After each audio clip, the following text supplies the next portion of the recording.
présents devant toi, il y a des personnes qui ont besoin de soutien, oh Seigneur. Ici présent, il y a des personnes qui ont des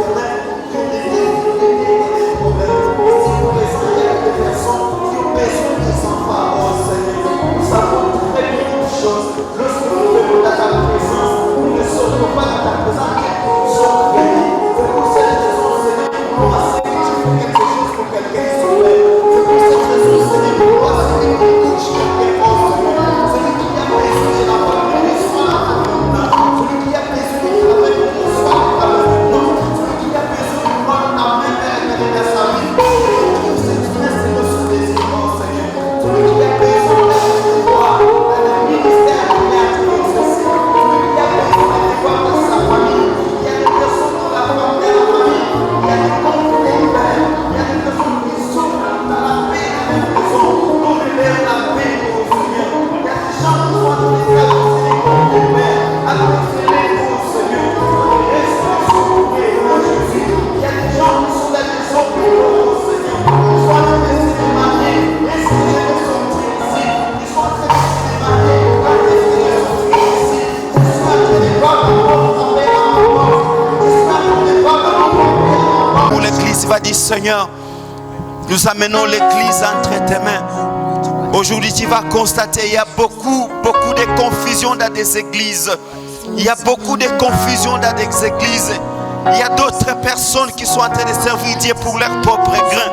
Mais tu vas prier Dieu, tu vas dire, Seigneur, toi qui connais tes enfants, amène tes enfants là où il y a la vraie parole, afin que tes enfants voient ta présence. Tu vas prier pour des missions. Et quand tu vas prier pour la mission, n'oublie pas de prier pour la mission de Kibiribiri qui est là. N'oublie pas de prier pour la mission de Kisangani. Il y a très longtemps que nous avons commencé une mission.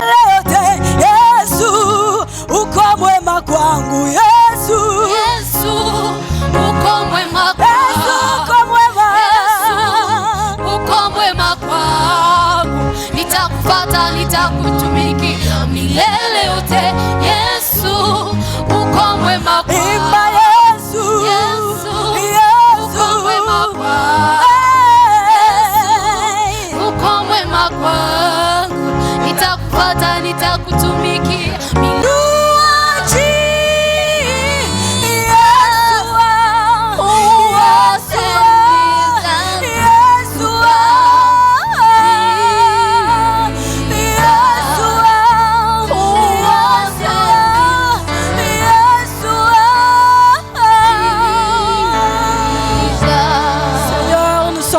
Présence, tu es Dieu, tu es Dieu, tu n'as jamais changé, tu n'as jamais échoué, tu es notre Père. Oh, toi qui es Alléluia.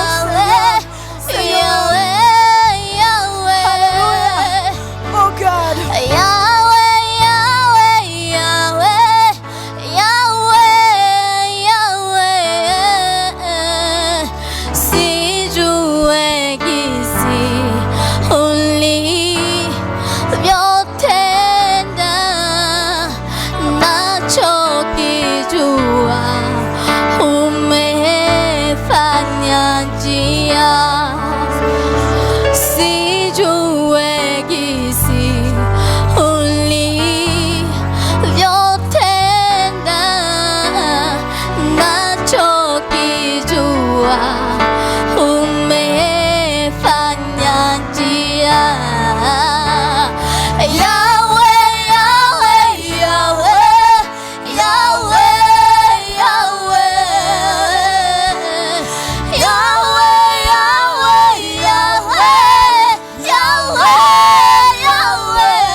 glorifions, nous te magnifions, nous t'élèvons pour tout ce que tu ne cesses d'accomplir dans nos vies. Tu es incomparable, tu es incontournable, tu es insurmontable, tu es le seul dont l'autorité culmine et au-dessus de toi il n'y a point d'autre. Nous te glorifions, nous te magnifions, nous t'élèvons. Agrée-nous, Seigneur, dans ta présence. Agrée tout ce que nous avons à t'apporter ce matin. Père éternel, sois au centre de ce culte, sois au centre de ce message, sois au centre de tout ce qui est en train de se dérouler ici. Père éternel, permets à ce que chacun qui est venu à cet endroit puisse témoigner de ta présence, qu'il puisse dire que réellement je étais à la rencontre avec le Seigneur. Alors donne gloire à ton nom et permets que nous quittions cet endroit satisfait de ta présence. Car nous te prions au nom de Jésus. Amen. Nous allons nous mettre. Je vous salue au nom de Jésus. Amen. Je réponds au nom de Grâce Kangiti. Par la grâce de Dieu, je suis pasteur à l'aumônerie Kitatumba. Nous avons été là depuis le lundi jusqu'au jeudi. Le matin, on était en train de suivre le message qui spéculait autour du réveil de l'Église et du prix à payer.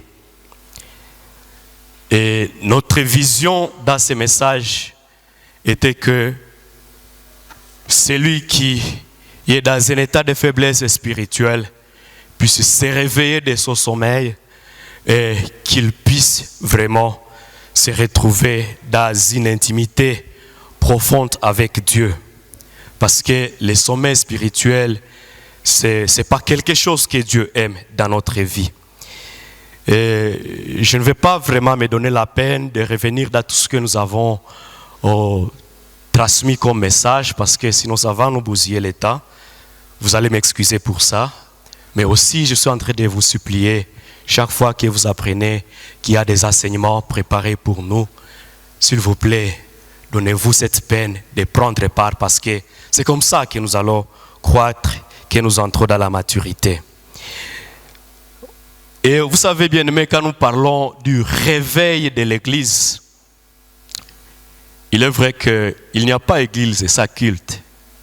Qui dit Église sous-entend alors culte. Alors plusieurs cultes. Et c'est ainsi qu'aujourd'hui nous avons voulu parler de la nécessité d'un culte agréable au Seigneur. La nécessité d'un culte agréable au Seigneur. Nous allons ensemble lire 4 portions d'écriture. La première portion, nous allons la trouver en Genèse chapitre 4, verset 1er au verset 5e. Nous allons lire aussi Exode chapitre 20, juste le 24e verset. Nous allons lire aussi Romains chapitre 12, 1er et 2e verset. Et nous allons finir à 2 Corinthiens chapitre 2, verset 15 à 16. Nous commençons la lecture en Genèse chapitre 4, du 1er au 4e verset, la parole de Dieu déclare ce qui suit. Adam eut des relations conjugales avec sa femme Ève. Elle tomba enceinte et mit au monde Caïn. Elle dit, j'ai donné vie à un homme avec l'aide de l'Éternel. Elle mit encore au monde le frère Caïn, Abel. Abel fut berger et Caïn fut cultivateur. Au bout de quelques temps, Caïn fit une offrande de produits de la terre à l'Éternel. De son côté, Abel en fit une des premiers-nés de son troupeau et de leur graisse. L'Éternel porta un regard favorable sur Abel et sur son offrande, mais pas sur Caïn et sur son offrande. Caïn fut très irrité et il aborda un air sombre. C'est la parole du Seigneur. Nous allons en Exode chapitre 20. Nous allons lire juste le 24e verset. Exode chapitre 20, 24e verset. Tu m'élèveras un autel de terre sur lequel tu offriras tes holocaustes et tes sacrifices d'action de grâce, tes brebis et tes bœufs. Partout où je rappellerai mon nom, je viendrai à toi et je te bénirai. Nous allons à Romains chapitre 12. Romains chapitre 12, verset 1er et le deuxième verset. Ces versets ici, je préférais les lire dans la version parole vivante. Romains chapitre 12, verset 1er et 2e, à la version parole vivante du Nouveau Testament, il est écrit ce qui suit. Je vous demande donc, frères, à cause de la bonté que Dieu vous a témoignée, de lui consacrer votre être tout entier, que votre corps, vos forces et toutes vos facultés soient mis à sa disposition comme une offrande vivante, sainte et qui plaise à Dieu. C'est là le culte spirituel qui a essence et culte logique conforme à ce que la raison vous demande. Deuxième verset. Ne vous coulez pas simplement dans le moule de tout le monde. Ne conformez pas votre vie aux principes qui régissent le siècle présent. Ne copiez pas le monde et les habitudes du jour. Laissez-vous plutôt entièrement transformer par le renouvellement de votre mentalité.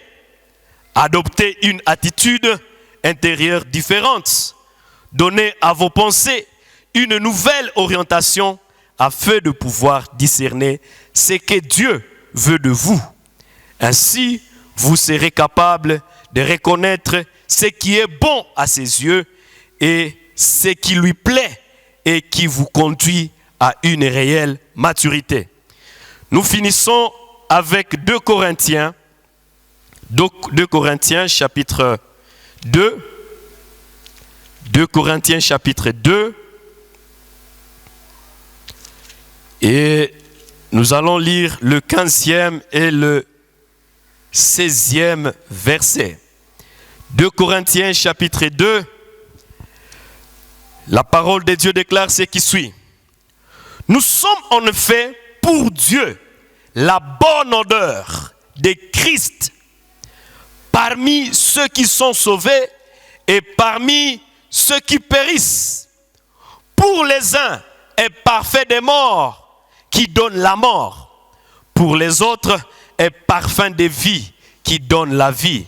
Et pour cette mission qui donc est qualifiée. Amen. Je venais de le dire, nous avons notre message de ce matin qui s'articule sur la nécessité d'un culte agréable au Seigneur. Si nous voulons parler de la nécessité d'un culte agréable au Seigneur, ça veut dire autrement que un culte peut se célébrer, bien harmonisé, chaque chose à sa place, mais malheureusement, qui n'arrive pas à être agréable au Seigneur. On peut célébrer un culte dans lequel on va voir c'est l'homme qui est au centre. Et là, le Seigneur ne va plus trouver gloire. Si quelqu'un, par exemple, chante un cantique d'adoration, au lieu qu'il considère sa relation avec Dieu, il considère qu'il est en train de chanter devant les gens. Là, c'est culte raté. Donc, on peut faire parfois un culte et les gens vont se dire, le culte d'aujourd'hui nous a été très agréable parce qu'on a fait les chants que tu aimes, parce que tu as dansé comme tu veux, parce qu'il y a eu des éléments qui ont touché tes émotions. Et pourtant, peut-être, qui n'a pas satisfait les cœurs de Dieu. Qu'est-ce que les cultes donc? Les cultes, nous pouvons dire, c'est l'ensemble d'activités, l'ensemble d'actions, d'attitudes que nous posons, que nous présentons à l'honneur de notre Dieu. Tout ce que nous faisons à l'honneur de notre Dieu, voilà le culte. Et là, j'aimerais mettre une parenthèse que ce que tu prépares pour être culte a une certaine dimension d'honneur. Et c'est cette dimension d'honneur qui nous dit comment tu aimes ton Dieu. C'est cette dimension, ce que tu as réservé là, pour Dieu, qui va déterminer comment tu as honoré Dieu. Vous savez, lorsqu'on demande à quelqu'un de rendre des civilités, par exemple, à un bourgmestre, ça va être différent de ce qu'il va rendre à un gouverneur. Donc, ce que tu fais pour Dieu déjà, ça détermine le niveau où tu qualifies Dieu. Le culte, c'est toute la vie. Tout ce que nous faisons dans la vie, ce n'est pas seulement ici, tel que nous sommes réunis là, attentivement. Ce n'est pas seulement ici. Ce que nous faisons ici, c'est juste une étape du culte. Mais le culte, c'est toute la vie. Je suis au lit, je suis au culte. Je suis au travail, je suis au culte. Dans tout ce que je fais, dans mes affaires, je suis toujours au culte. Toute la vie, c'est le culte. C'est-à-dire, toute la vie doit honorer le Seigneur. Dans toutes les affaires, dans toutes les actions, dans toutes les réactions, je dois honorer le Seigneur. Le culte, c'est un moment de rencontre entre l'homme et son Créateur.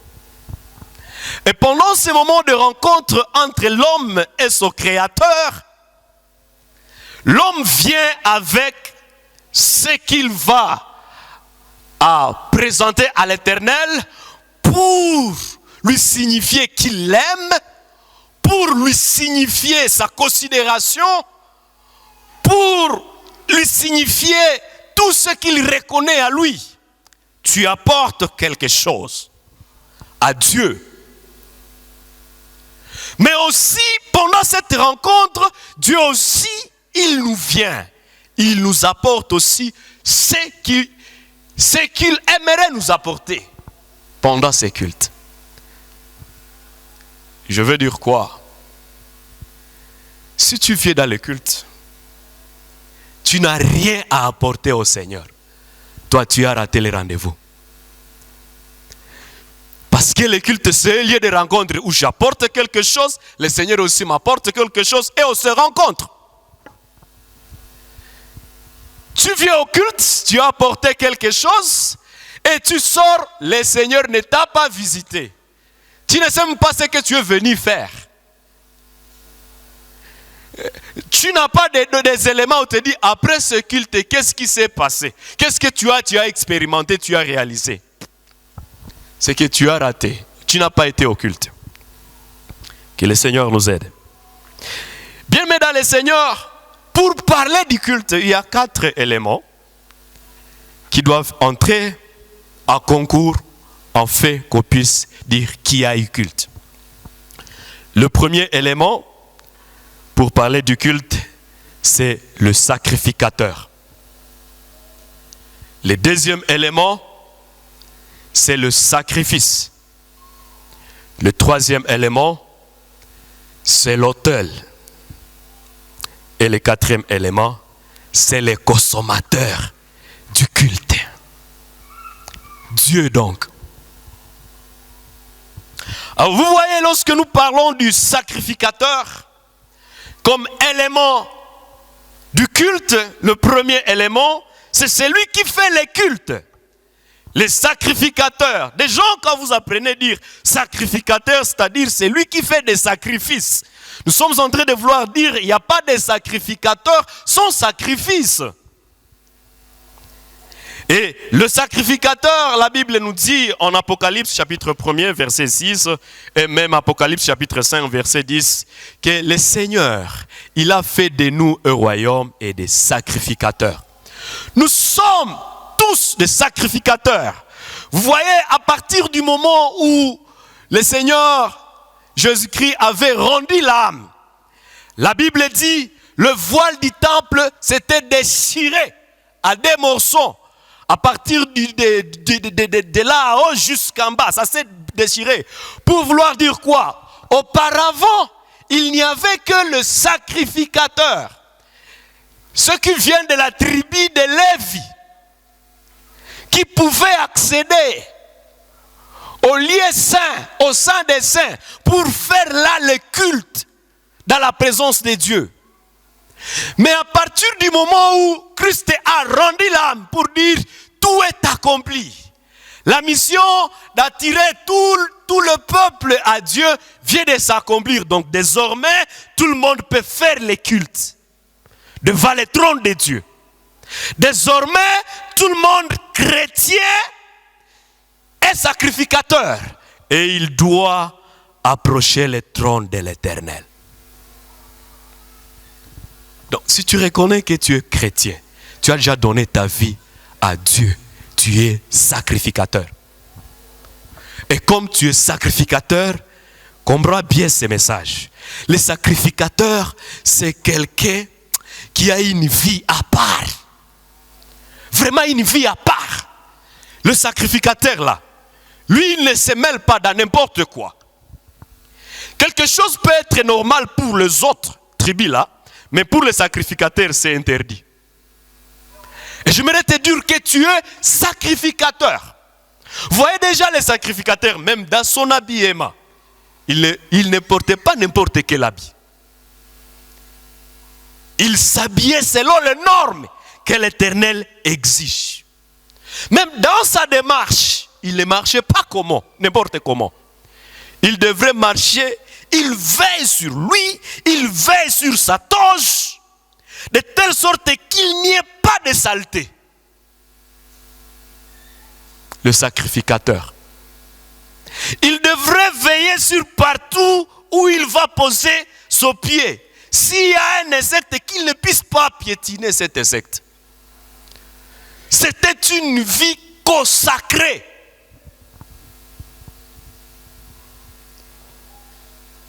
Il ne faut pas qu'il puisse s'essuyer. C'est la raison pour laquelle même, dans ce contexte-là où Jésus-Christ nous parle de quelqu'un qui était allé de Jérusalem à Jéricho, et il a rencontré les bandits, et puis les bandits, ils l'ont roué des coups jusqu'à ce qu'il a saigné partout. La Bible dit que les sacrificateurs étaient passés des côtés. Parce que pour lui, il ne doit pas toucher à ce qui est souillé. C'était ça sa raison. Un sacrificateur n'est pas appelé à toucher à ce qui est souillé.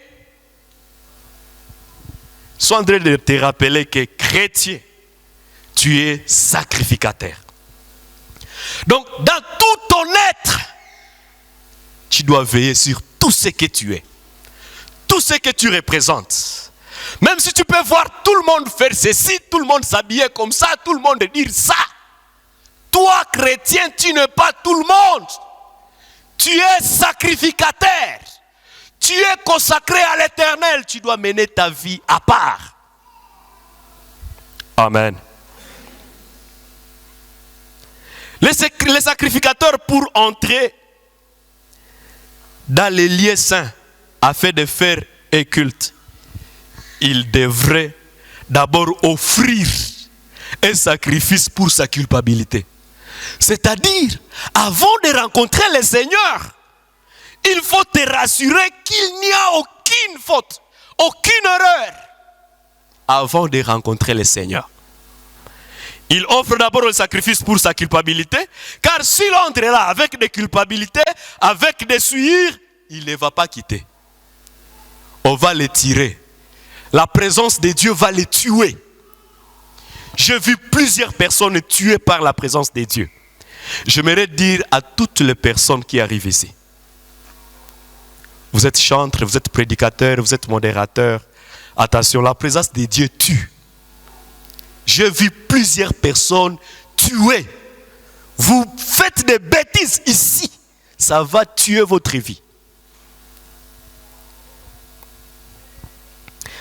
Le sacrificateur même là, dans le parvis, il a offert le sacrifice de culpabilité. Mais même à la porte avant d'entrer, là il a déjà offert le sacrifice de culpabilité, mais aussi à la porte avant d'entrer, il va encore se laver. Il y avait une cuve d'airain.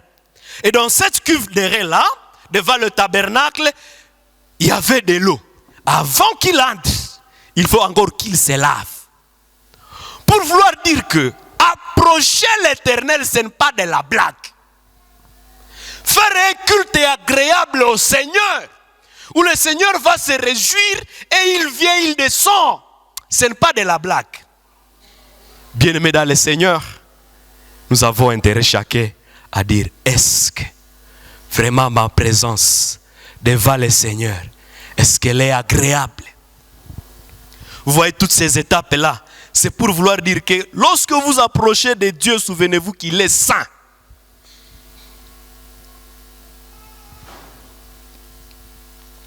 Alors, bien-aimés dans le Seigneur, j'aimerais revenir dans notre passage de Genèse. La Bible nous dit, il y a eu Caïn qui a fait un culte. Il a bâti l'autel. Après avoir bâti l'autel, il a présenté les sacrifices. Il a célébré un culte. Abel aussi de son côté, il a aussi bâti l'autel et il a fait un culte. Il a fait un sacrifice. Tous ont fait le culte. Tous ont bâti les autels. Tous ont offert des sacrifices. Et chacun devrait offrir de ce qu'il trouve dans sa vie. Il devrait offrir de ce qu'il trouve dans sa vie. Mais vous voyez, dans notre jugement normalement, on allait dire tous ont fait quelque chose de bien. Mais les consommateurs du culte, la Bible dit, l'Éternel Dieu, il a eu un regard favorable envers Abel et envers son offrande. Mais pour Caïn, l'Éternel n'a pas eu un regard favorable envers Caïn ni son offrande. Ce que j'ai dit, il ne suffit pas de faire un culte. Il ne suffit pas d'être là. Mais est-ce que je suis agréable à Dieu? Il ne suffit pas de dire, bon, nous avons fait selon ce qui a souvent été demandé. Nous avons respecté tous les rituels. Mais est-ce que je suis agréable à Dieu? Vous savez, la première chose, c'est que quand vous faites un culte, rassurez-vous que d'abord, vous-même, vous êtes agréable à Dieu. C'est alors que la suite peut continuer à être agréée. Mais si vous-même, vous n'êtes pas agréable à Dieu, alors désolé que vous serez en train de faire le culte de Caïn. Il y a le sacrificateur Abel, il y a le sacrificateur Caïn, mais chacun de nous peut se classer. Il dit ici, pendant que je suis là comme sacrificateur, est-ce que l'Éternel, il a un regard favorable envers moi? Ou je suis en train de faire le culte de Caïn? Que le Seigneur nous aide. Et vous savez quoi? Lorsque tu fais le culte comme Caïn, au lieu que le Seigneur vienne te bénir,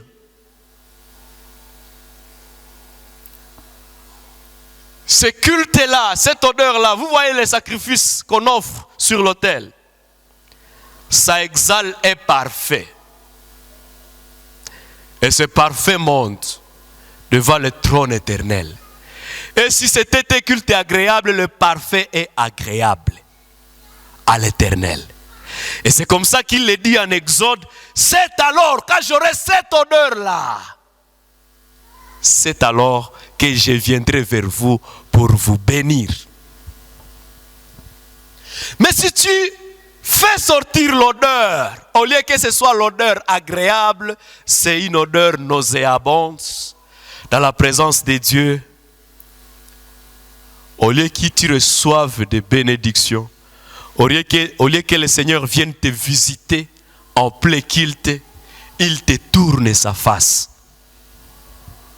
C'est comme ça que nous avons plusieurs personnes, ils n'expérimentent pas la main de Dieu. Tout simplement parce qu'il vient, lui-même il n'est pas agréable à Dieu. Que le Seigneur nous aide et qu'il nous donne à chacun la capacité de dire non, je dois revenir sur ce qui peut faire à ce que le Seigneur ne puisse pas considérer ma présence, ne puisse pas apprécier ma présence. Nous avons un autre élément, c'est ce qui nous a été dit à Romains chapitre 12. C'est le deuxième élément du culte, c'est le sacrifice. Un bon sacrificateur, il n'offre pas n'importe quel sacrifice. Et même Dieu qui est le consommateur de notre culte, il n'accepte pas n'importe quel sacrifice. Non, il n'accepte pas n'importe quoi. Il accepte ce qui est aussi consacré à lui, ce qui est réservé à lui.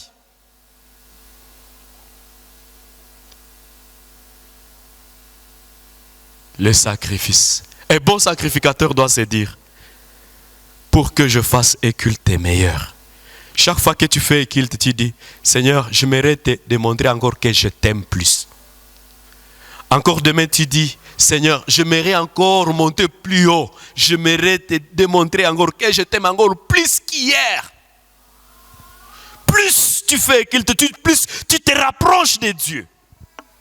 Et c'est comme ça que l'apôtre Paul dit aux Romains, il dit, je vous exhorte donc, frères, par l'amour de Dieu, à consacrer, j'ai aimé beaucoup cette version, à consacrer votre être tout entier. Consacrer signifie réserver, uniquement pour. Consacrer signifie codifier, verrouiller. Et celui qui a codifié, par exemple, si j'ai codifié mon téléphone ici, donc il n'y a que moi qui peux l'utiliser. Si je permets à quelqu'un d'autre de l'utiliser, je vais d'abord ouvrir. Alors lorsqu'il dit consacrez votre être tout entier, c'est-à-dire réservez-vous pour Dieu. Vivez uniquement pour Dieu. Votre corps, vos forces et toutes vos facultés soient mis à la disposition de notre Seigneur. Vous voyez, il y a des personnes qui ont partagé leur vie. Il y a des moments où il va mener une ville, dit ici, nous mettons Dieu à côté. Apa, ni mambo ya maisha. Ici, ce sont les affaires de la vie. Les affaires là de l'église, mettons à côté. Je sens que je parle à quelqu'un. Votre être tout entier, vos pensées, vos forces, tout ce qui est en vous et tout ce qui est avec vous à l'Éternel. Voilà le sacrifice agréable.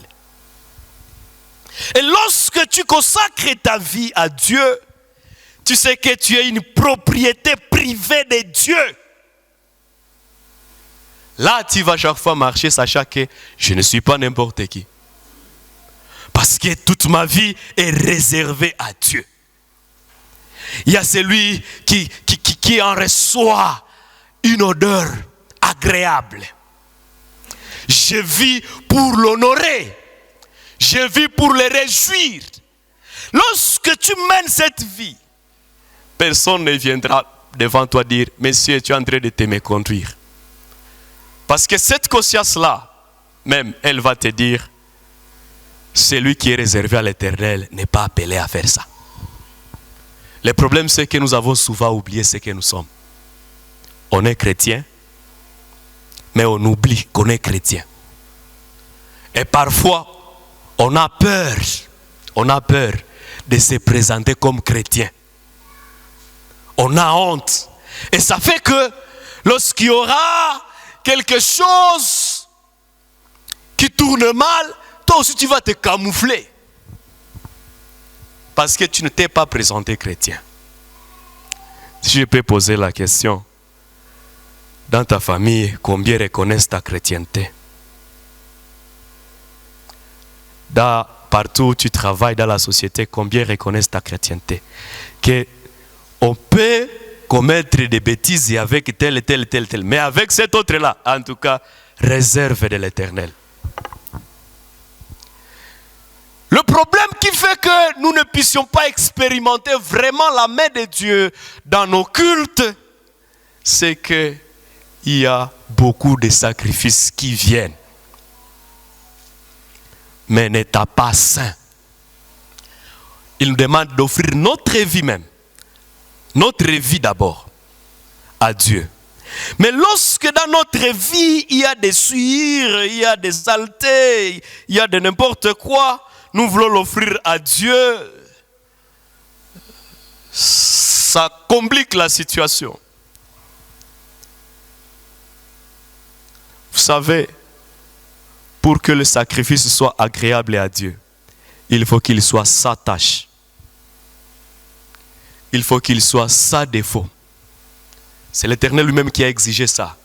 Il faut que ce soit un sacrifice quand même qui a de la graisse. Et il y a même des...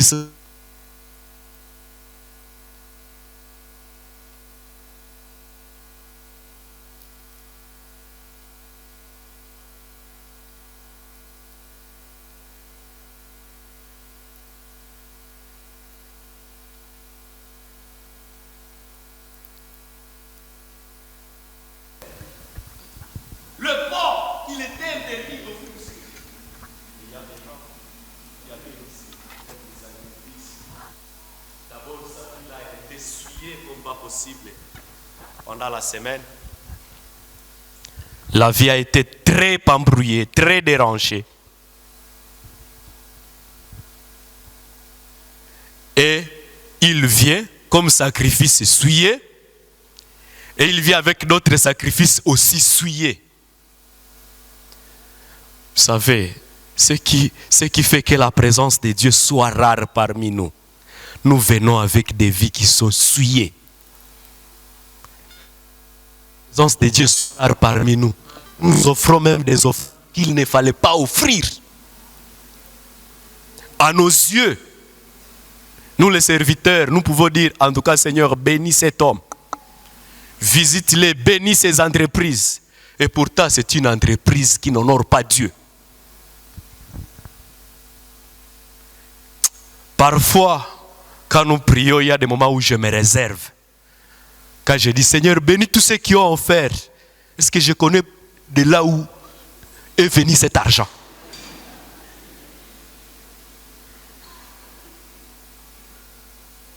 Moi, je peux le dire pour le dire, comme c'est mon mandat de bénir. Mais celui qui consomme les cultes, il va dire, Messieurs, tu ne comprends rien. Ça, c'est une odeur très nauséabonde dans ma présence. Alors, attention. Attention. Vous savez quoi? Les serviteurs de Dieu, consacrés pour bénir, il peut te dire, allez, comme tu viens d'offrir à l'Éternel, fléchis là les genoux, je vais prier pour toi. Et il va t'imposer les mains. Et il va déclarer des paroles sur toi. Il va sélectionner des phrases. Parce que lui-même, il a été émotionné par ce que tu as donné. Mais attention, le Dieu qui bénit, le Dieu qui matérialise cette prière, il ne va pas la matérialiser selon ce que le serviteur a dit. Il va la matérialiser selon ce que toi tu es.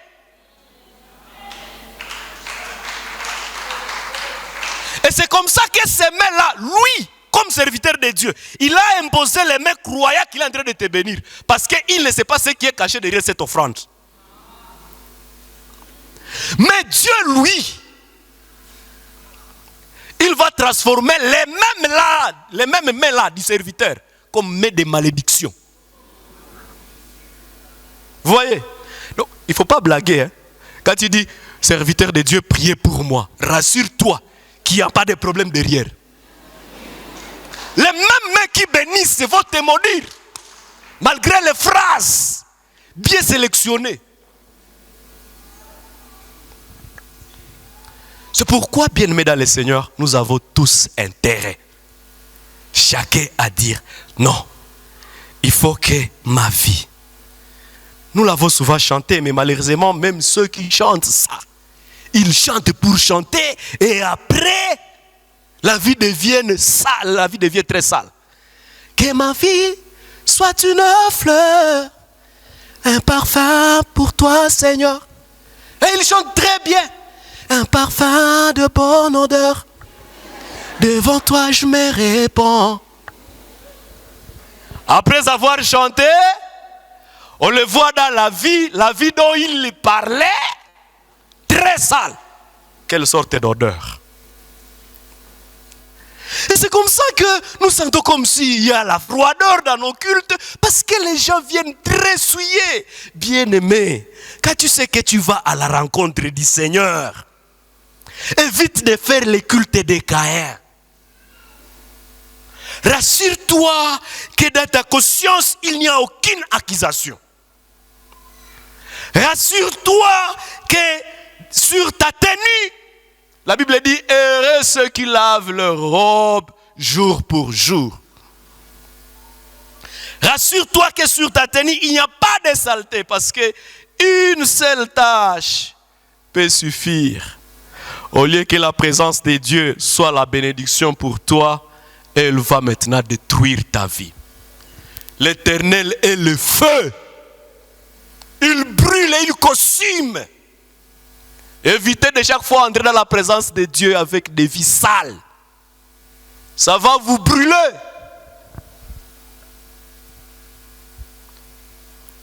Que le Seigneur nous aide et qu'il bénisse sa parole. Amen.